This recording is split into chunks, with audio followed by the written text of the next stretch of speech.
الحمد لله نحمده ونستعينه ونستغفره ونعوذ بالله من شرور أنفسنا ومن سيئات أعمالنا من يهد الله فلا مضل له ومن يضلل فلا هادي له أشهد أن لا إله إلا الله وحده لا شريك له وأشهد أن سيدنا ونبينا محمدا عبده ورسوله لا نبي بعده اللهم صل وسلم على هذا النبي الكريم سيدنا ومولانا محمد وعلى آله وصحبه أجمعين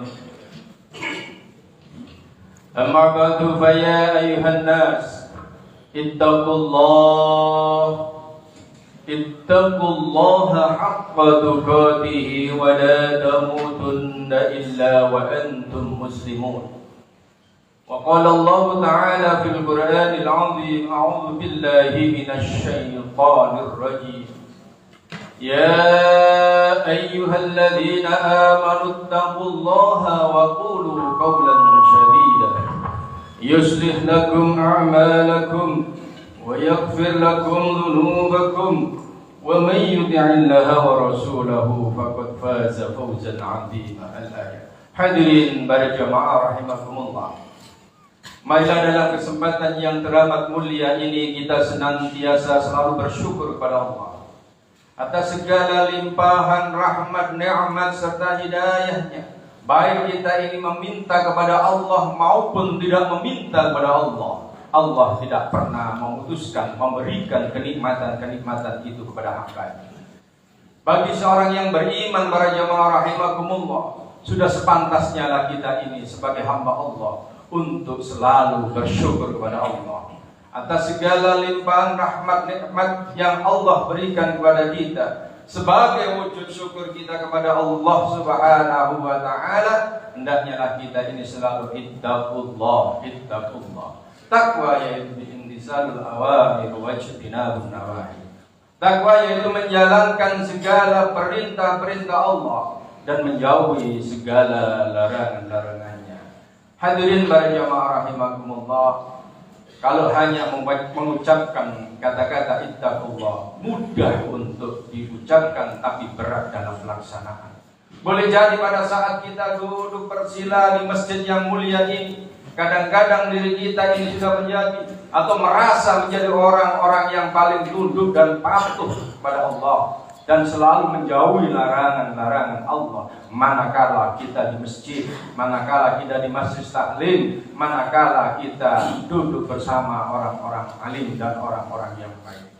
Hadirin para jamaah rahimakumullah, tidak jarang dari kita ini setelah kita keluar dari masjid, bukannya perintah-perintah Allah yang kita kerjakan, kadang-kadang justru larangan-larangan Allah yang kita kerjakan. Hadirin para jamaah rahimakumullah. Yang kedua, salawat ma'assalam. Mari kita tujukan pada junjungan kita baginda Rasulullah sallallahu alaihi wasallam dengan bacaan Allahumma salli wa sallim ala sayyidina Muhammad.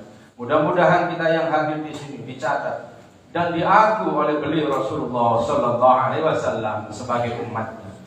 Hadirin para jamaah rahimakumullah, ini adalah suatu keuntungan yang sangat luar biasa. Karena apa? Kita masih diberi kesempatan oleh Allah hidup menangi bulan Ramadan. Untuk itu para jamaah rahimakumullah, marilah kesempatan yang baik ini kita gunakan semaksimal mungkin untuk beribadah, mengabdi pada Allah Subhanahu wa taala.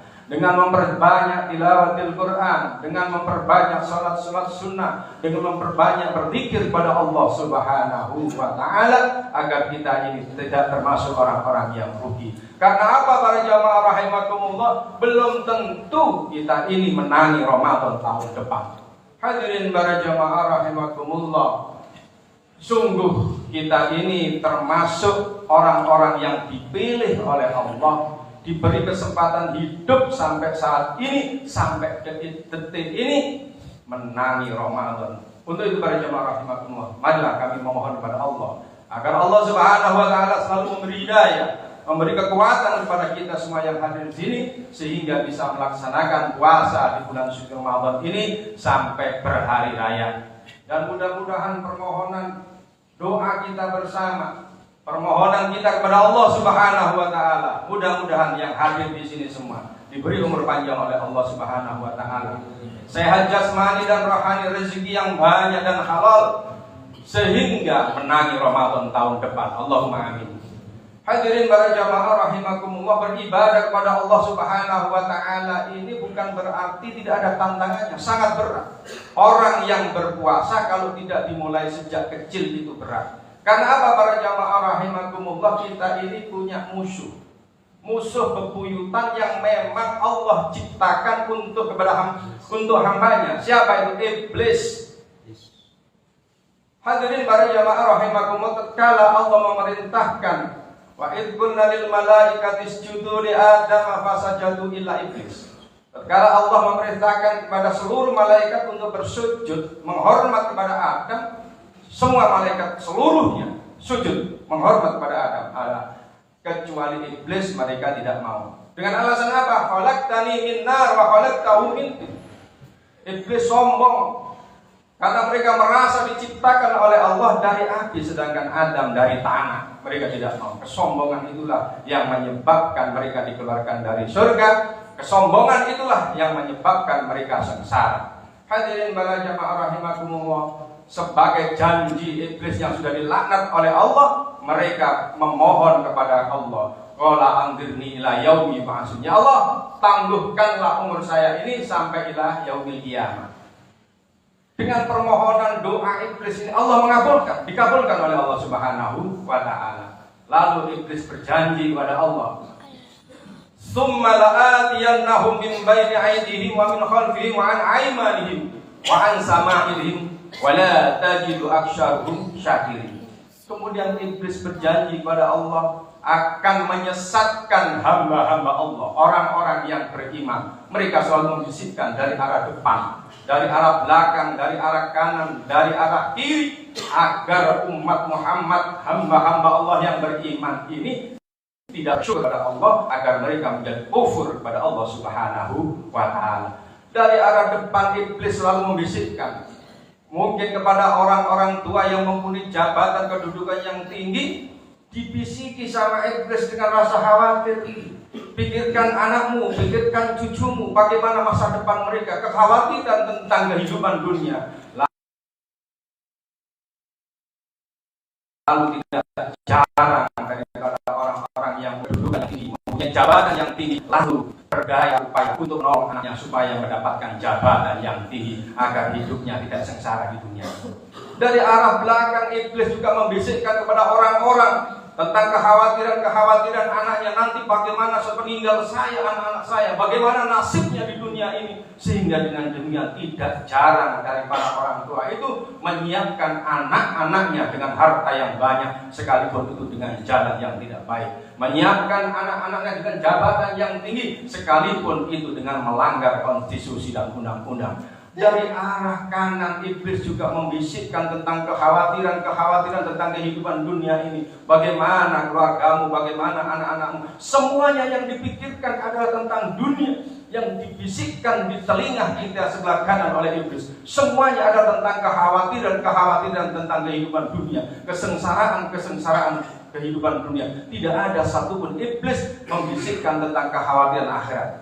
Demikian juga di arah sebelah kiri juga sama, dibisikkan tentang kekhawatiran tentang dunia. Bagaimana anakmu, bagaimana nasibmu, istrimu, cucumu, semuanya dibisikkan sama iblis. Sehingga manusia kalau dengan demikian mereka masuk dan terpengaruh dengan bisikan-bisikan itu, mereka lalu mempersiapkan anak-anaknya dengan kehidupan yang matang, tapi itu hanya sebatas kehidupan dunia, tapi tidak pernah memikirkan tentang kehidupan akhirat. Itulah bisikan-bisikan iblis selalu menyerumuskan hamba-hamba Allah, umat Muhammad, agar tidak bersyukur kepada Allah Subhanahu wa taala dengan apa yang dia sudah peroleh itu dengan baik. Hadirin para jamaah rahimakumullah, terakhir ada dua hal yang iblis tidak mampu menggoda umat Muhammad, hamba-hamba Allah yang beriman.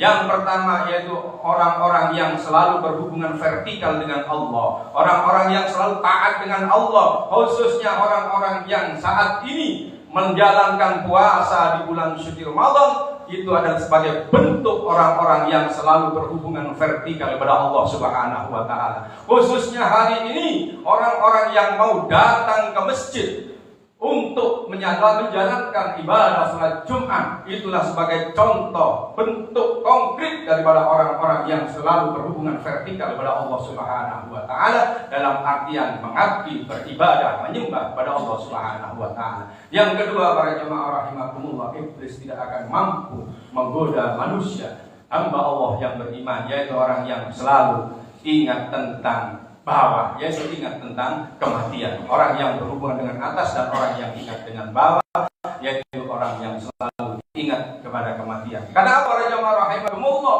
orang yang selalu ingat kematian, maka orang itu selalu berzikir kepada Allah, lisannya akan basah, selalu berzikir kepada Allah, membaca Al-Quran, bersolawat, kemanapun dia pergi dalam keadaan berjalan, berdiri, duduk, dan lain sebagainya, mereka selalu ingat kepada Allah Subhanahu wa Ta'ala. Hadirin para jamaah rahimakumullah, sebagai penutup, aina ma takunu yudrikumul maut walau kuntum fi burujim musyayyadah. Sebagai pengingat kita dari apa yang kami sampaikan, ingatlah, aina ma takunu yudrikumul maut, di mana saja kalian berada, apabila ajal itu telah sampai pada kita semua, sekalipun kita ini bersembunyi di benteng yang sangat tinggi, yang sangat kokoh, yang tidak mungkin kiranya malaikat Allah, malaikat Israel yang untuk menjemput kita, untuk mengambil nyawa kita, sekokoh apapun, sekuat apapun benteng yang kita bentuk, Allah Subhanahu wa Ta'ala memastikan kalau sudah ajal telah tiba, pastilah kita ini akan dijemput oleh malaikat maut. Hadirin para jamaah rahimakumullah, mudah-mudahan orang-orang yang beriman, orang-orang yang berpuasa, orang-orang yang istiqomah ini selalu diberi kekuatan oleh Allah, selalu diberi hidayah oleh Allah, selalu diberi kekuatan oleh Allah, diringankan kaki-kaki kita ini untuk menuju ke masjid, diringankan langkah-langkah kita ini untuk menuju ke majelis-majelis taklim, dan diberatkan langkah-langkah kaki kita ini untuk menuju kemaksiatan dan kemungkaran. A'udzu billahi minasy syaithanir rajim. Fatalaqqa Adamu min rabbih kalimatin fataba 'alaihi innahu huwat tawwabur rahim. Barakallahu li wa lakum fil Qur'anil azim wa nafa'ani wa iyyakum bima fihi minal ayati wa dzikril hakim wa taqabbala minni wa minkum tilawatahu innahu huwas samiul